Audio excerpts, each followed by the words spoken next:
আসসালামু আলাইকুম রাহমাতুল্লাহ বারাকাতুহু। আমি সমস্ত ভাইদের অনুরোধ করব, জুম্মাবার নামাজটা হচ্ছে আমাদের মেন।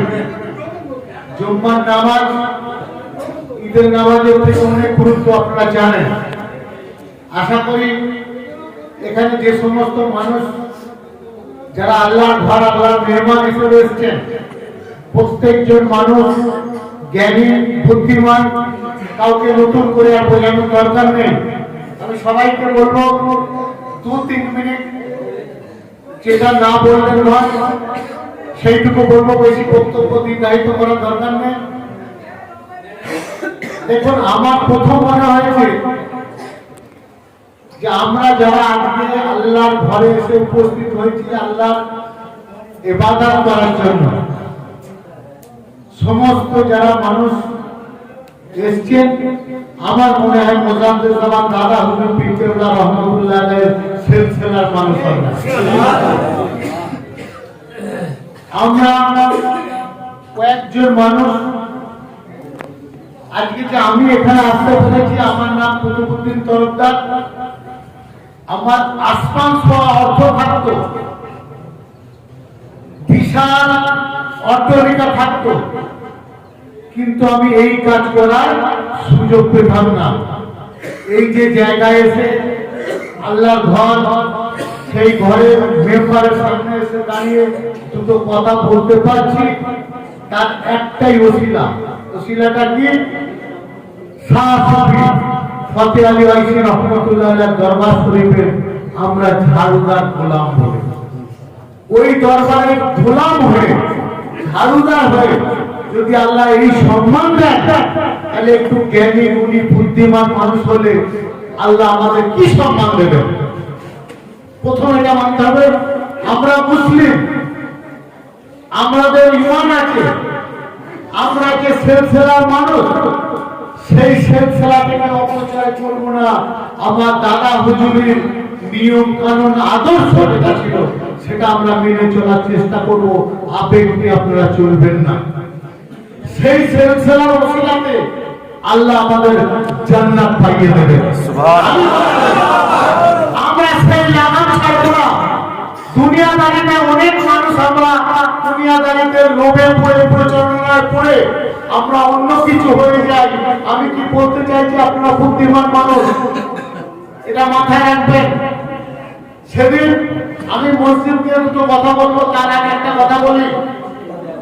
মুনতাজুল বলে একটা কারি সাহেব, সে আহলে হাদিসের লোক, সে দাদা হুজুর, মেজ হুজুর, সাইফুদ্দিন হুজুরকে যেভাবে কথা বলেছেন, আপনারা ফেসবুক, ইউটিউব দেখেছেন যারা হাতুন, ওই ব্যাপারে যারা জানেন, তাকে আমি ফোন করেছিলাম।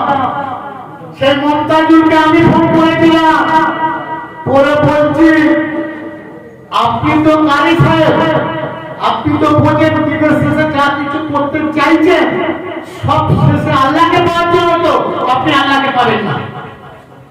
আমি ওনাকে ডাইরেক্ট বলছি, আপনি আল্লাহকে পাবেন না। দাদা হুজুরের অগণিত ভক্ত, কোটি কোটি মানুষ দাদা হুজুরকে বলছে, মানে তার সিলসিলার মানুষের কিতে যাচ্ছে কেন? না ভুল বলছি ভাই? কিতে যাচ্ছে না? আমি বলছি ওটা বন্ধ করুন।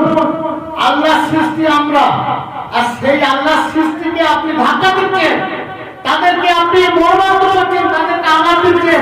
আল্লাহ আপনাকে জান্নাত দেবে তো? যে এই কথা বলেছি সে বলছে, কুতুব ভাই আমি আর কোনোদিন বলবো। দাদা হুজুরের সিলসিলা, তার আওলাদরা কি বলবে আমি জানি না, তার মুরিদ মোতাকে আমরা রক্ষা করবে। আপনাকে আপনারা মাথা রাখবেন, কোন বর্তমানে কোথায় পড়ে যাবেন, কোন ট্রেনে কোন খাতে পড়ে থাকবেন, আপনারা খুঁজে পাওয়া যাবে না। আপনি ছোট্ট একটা ক্ষুদ্র হয়ে পাহাড় হাঁটা দিতে যাবেন না। সে আমার সঙ্গে কথা বলেছে, কুতুব ভাই আমি দাদা হুজুর সম্পর্কে আর কোনো কথা বলবো না। সেই থেকে এখনো পর্যন্ত দেখছি আর কোনো কথা বলে না। সেই আমি আমার বক্তব্য এটাই, দাদা হুজুরের সিলসিলা। আমি মনে করি দাদা হুজুরের ওসিয়তনামাতে লেখা আছে, আমার যারা আওলাদ আছে, আমার যারা পরিবার আছে, তারা যদি না রক্ষা করে আমার মুরিদ খোঁজার জন্য আমার সিলসিলাটা রক্ষা করবে। সেই সিলসিলার মানুষ হয়ে আজকে আমরা যেটুকু করার দরকার করণীয় ভাই, আখিরি জমানা খুব সাবধান, খুব সাবধান। ইমানের উপরে দাঁড়িয়ে থেকে একদম স্ট্রিক্টলি কোনোদিকে হেলবেন না। ইমানের উপরে দাঁড়িয়ে থেকে নিজে নিজে ঠিক করবেন আমাদের কি করণীয় দরকার আছে সেটা করবেন ভাই, তার বাইরে যাবেন না। তো যাই হোক, বক্তব্য দেওয়ার একটা মঞ্চ নয়। আজকে জুম্মার দিন আমার মুফতি মান্নান সাহেব, বিশ্বাস করুন আজকে আপনাদের নিয়ে যে একটা এই মসজিদ নামাজ পড়ার জায়গা করেছে, আমার আল্লাহ বলছেন যে আমার বান্দারা যারা এই অর্থ দিয়েছে, জমি দিয়েছে, যাদের সহযোগিতা যারা অর্থ দিতে পারেনি, এক পাল্টি পানি তুলেছে, ইট আগিয়ে দিয়েছে, সমস্ত যারা এই আল্লাহর ঘরের মধ্যে যারা অংশগ্রহণ, যাদের সহযোগিতা আছে, আল্লাহ নিজে বলছে আমি আল্লাহ এই বান্দাদের জন্য জান্নাতে একটা করে ঘর বানিয়ে রাখছি। প্রত্যেকটা এই বান্দা যারা এই মসজিদের সঙ্গে যুক্ত হয়ে আছে, প্রত্যন্ত পর্যন্ত আমি কি বললাম, শুধু অর্থ নয়, অর্থ আল্লাহ একটা শ্রেণীর মানুষকে দিয়েছে, তারা কোন কাজে ব্যবহার করে আল্লাহ দেখছে।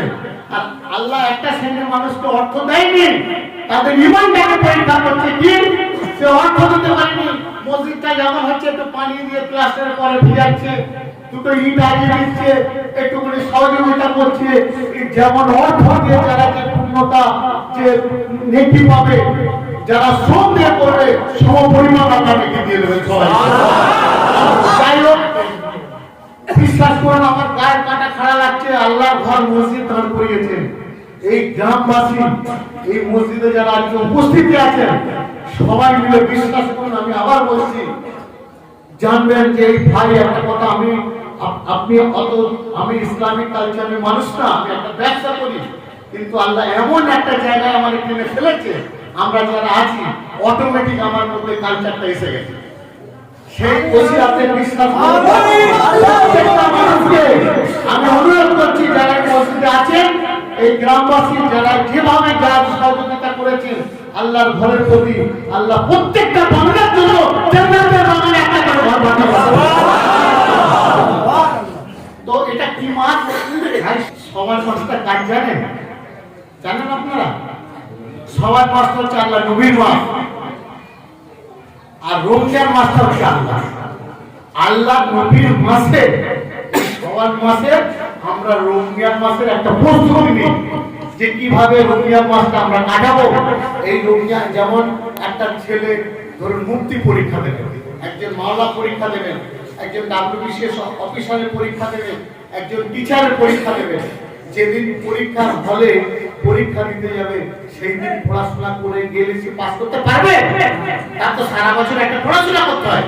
ঠিক সওয়াল মাসটা আল্লাহ আমাদের কাছে না, ওই রমজান মাসে ইবাদতের প্রস্তুতি, যেমন যুদ্ধ করতে গেলে একটা মহড়া লাগে, যুদ্ধ করতে গেলে দিনের দিনে আমি কোথায় কি পাবো, ঢাল তলোয়ার আমার কিছু নেই, যুদ্ধ কি করে করবো? ঠিক আল্লাহ এই সওয়াল মাসটাকে রমজান মাসের যুদ্ধ, রমজান মাসটা একটা যুদ্ধ, সেই যুদ্ধ করার জন্য এই সওয়াল মাসটা একটা প্রস্তুতির মাস। সেই প্রস্তুতির মাস আমার মুফতি মান্নান সাহেবের নেতৃত্বে আপনারা সবাই আছেন, থেকে আল্লাহর ঘর একটা উদ্বোধন করছেন নামাজের জায়গা। এই প্রস্তুতি পৃথিবীতে যত কাজ আছে, যত শরিয়াতের মধ্যে যত কাজ আছে, আমি মনে করি এই কাজটা হচ্ছে শ্রেষ্ঠ কাজ। পৃথিবীতে যত, সারা পৃথিবী, পশ্চিমবঙ্গ নয়, ভারতবর্ষ নয়, সারা পৃথিবীর মধ্যে যত কাজ চলছে আজকের দিনে শ্রেষ্ঠ কাজের সঙ্গে আমরা যুক্ত হতে পেরেছি। এটা আমরা আল্লাহর কাছে শুকরিয়া আদায় করি। তো রমজান মাসে আল্লাহ সকলকে রমজান পালন করার তৌফিক দান করুন, সুষ্ঠুভাবে আল্লাহ সবাইকে হায়াতে রাখুন। আমাদের একটা জিনিস তো আমরা মুসলিম, আমাদের মধ্যে মাথায় রাখতে হবে, আমরা এই জুম্মাতে এই মসজিদে নামাজ পড়তে এসেছি, আগামী জুম্মাতে আমরা নাও থাকতে পারি, আল্লাহর কাছে সারা দিয়ে চলে যেতে পারি। এই সব কিছু আল্লাহরই মহিমা। তো আমি এই জুম্মাতে আমার একটা খুব আমি মানিকতলা দরবারে যেতে আল্লাহ করাই, জুম্মার শুধু 2 ওয়াক্তের ফরজ নামাজ পড়ে চলে যাবেন না। কেন বলুন তো ভাই? সুন্নতটা পড়বে। এই জন্য বলছি যে সামনের জুম্মাতে আমরা নাও থাকতে পারি। আমি জানি আল্লাহ আপনারা দীর্ঘায়ু দিন, কিন্তু আল্লাহ ডাকলে আমরা সাড়া দিতে হবে। প্রত্যেকটা মসজিদ শুধু করলে হবে না। আর একটা জিনিস মাথায় রাখবেন, এই মসজিদটা হাসি মুখে শান্তি ভাবে হয়েছে তো নাকি ভাই? হয়েছে তো? গ্রামের মানুষ শান্তি দোলাদলি করে মসজিদ করতে যাবে না, তাহলে ভালো করতে গেলে কিন্তু বন্ধ হয়ে যাবে। মসজিদ আল্লাহর ঘর, এই আল্লাহর ঘরের সঙ্গে মুফতি সাহেবের কারণ বিরোধ হতে পারে, কিন্তু মসজিদ ছাড়বেন না। আমি কি বলছি ভাই, এক থেকে আপনারা বুঝতে পারছেন? মসজিদ ছাড়বেন না। মসজিদ আল্লাহর ঘর, কুতুবউদ্দিনের নয়, মুফতি সাহেবের নয়, যারা এখানে উপস্থিত আছে কারো বাবার নয়, এটা আল্লাহর ঘর। কারোর সঙ্গে কারো ক্রিয়াকারিতে চলাফেরার মধ্যে তর্ক বিতর্ক কিছু হতে পারে, কিন্তু মসজিদ ছাড়বেন না। আমি বলে যাচ্ছি, মানে ছেলেটার কথা শুনবেন, এই মসজিদ ছাড়বেন না। এই মসজিদকে আপনারা ওই একটা এখানে হয়েছে আর একটা পাশে আর একটা হবে না করবেন না। এই মসজিদ যদি খালি পড়ে থাকে, মসজিদ মধ্যে আমরা ভাত ভাবি গোস্ত মাছ মাংস খাই, কি ভরে? এই মসজিদ মুসল্লিরা এলে মসজিদের পেট ভরে। মসজিদ যদি ফাঁকা পড়ে থাকে, তাহলে মসজিদ ফুল ভর্তি হলো না পেট। তো আপনাদের কাছে আমি অনুরোধ করবো, টাইম নেই, সকলকে আল্লাহ এই সবার মাসের প্রস্তুতি হিসাবে রমজান মাস দিন। রমজান মাসে রোজা রমজান করুন। আর রমজান মাস 11 মাস আল্লাহ আমাদের জন্য ছেড়ে রেখেছেন বান্দাদের জন্য, আর 1 মাস আল্লাহ নিজে হাতে রেখেছেন। আর সেই রমজান মাসের পুরস্কার আল্লাহ নিজে হাতে রেখেছেন।